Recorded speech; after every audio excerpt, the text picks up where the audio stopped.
Welcome to success study academy. मेरा नाम दीपक है और आज हम इंग्लिश क्लास में सीखने वाले हैं कि प्रेजेंट परफेक्ट टेंस क्या होते हैं। तो चलिए सबसे पहले समझते हैं कि परफेक्ट का मतलब क्या होता है, प्रेजेंट परफेक्ट टेंस का मतलब क्या होता है। परफेक्ट का मतलब होता है चुका, यानी कि जो काम हो चुका हो। तो इसके एंड में हिंदी में हमेशा लगता है चुका है, चुकी है, चुके हैं। अगर आई होप कहीं पे भी अगर आपको एंड में जैसे मैं जा चुका हूँ, वह आ चुका है, वह खा चुका है, तो ये सारे words present perfect continuous tense के पार्ट हैं। चलिए सबसे पहले इसके रूल समझ लेते हैं। नॉर्मल के लिए हमेशा याद रखिएगा सबसे पहले सब्जेक्ट आएगा, फिर हेल्पिंग वर्ब आएगा। हेल्पिंग वर्ब में याद रखिएगा इसमें हैज़ और हैव यूज़ होता है। हैज़ जो होता है वह हमेशा सिंगुलर के लिए यूज़ होता है और हैव जो है वो आई और प्लूरल के लिए यूज़ होता है। और इसके बाद आता है वर्ब। और याद रखिएगा हमेशा जब भी कोई भी किसी भी वर्ड में, चाहे प्रेजेंट हो, पास्ट हो, चाहे फ्यूचर हो, उसमें परफेक्ट का यूज़ हो रहा है ना, तो उसमें आप समझ जाइएगा कि उसमें वर्ब की हमेशा तीसरी फॉर्म का प्रयोग होगा। इसका नेगेटिव समझ लेते हैं। नेगेटिव में हमेशा याद रखिएगा कि सबसे पहले सब्जेक्ट आएगा, फिर हेल्पिंग वर्ब आएगा। हेल्पिंग में यहाँ पे हैज़ हैव यूज़ होगा, इसके बाद नॉट आएगा, उसके बाद वर्ब की तीसरी फॉर्म आएगी। अब हम समझते हैं इंटेरोगेटिव वर्ड कैसे बनते हैं। इंटेरोगेटिव में सबसे पहले हेल्पिंग वर्ब आएगा, फिर सब्जेक्ट आएगा। हेल्पिंग वर्ब में कौन से आएंगे, हैज़ हैव, उसके बाद सब्जेक्ट, फिर वर्ब की तीसरी फॉर्म और इसके बाद ऑब्जेक्ट आ जाएगा। अब हम लास्ट समझते हैं इंटेरोगेटिव प्लस में नेगेटिव।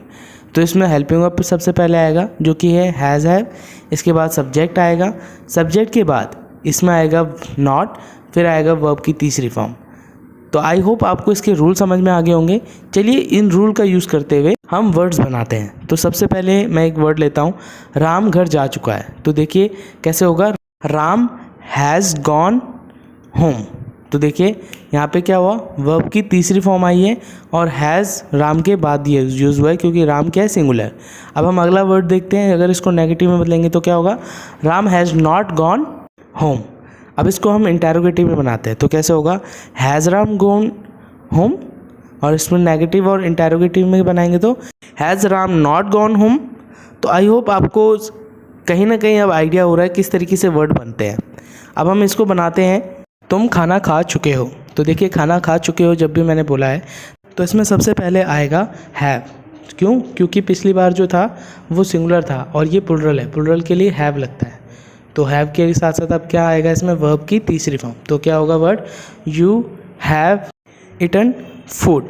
और आई होप आपको नॉर्मल वर्ड्स बनाने आगे होंगे। अब हम इसको नेगेटिव वर्ड में बदलते हैं। तो जब नेगेटिव वर्ड्स में बदलते हैं तो हेल्पिंग के बाद नॉट लगता है, तो इसमें क्या बन जाएगा, you have not eaten food.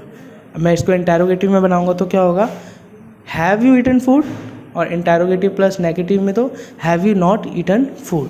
तो आई होप आपको कहीं ना कहीं अब धीरे धीरे अंदाज़ा लग रहा है कि किस तरीके से वर्ड्स बनते हैं और किस तरीके से उसे ट्रांसलेट किया जाता है। चलिए एक और वर्ड बनाते हैं, जैसे कि मैं जा चुका हूँ, राइट।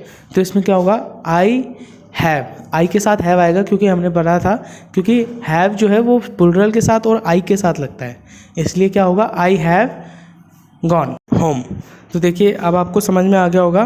तो ये नॉर्मल वर्ड्स ऐसे बनते हैं। अब इसको नेगेटिव में बनाऊंगा तो क्या होगा, I have not gone home. और इसमें अगर मैं इंटेरोगेटिव में बनाऊंगा तो हैव आई गॉन होम, और अगर इंटेरोगेटिव प्लस नेगेटिव में तो have I not gone home. तो इस तरीके से शब्द बनाए जाते हैं।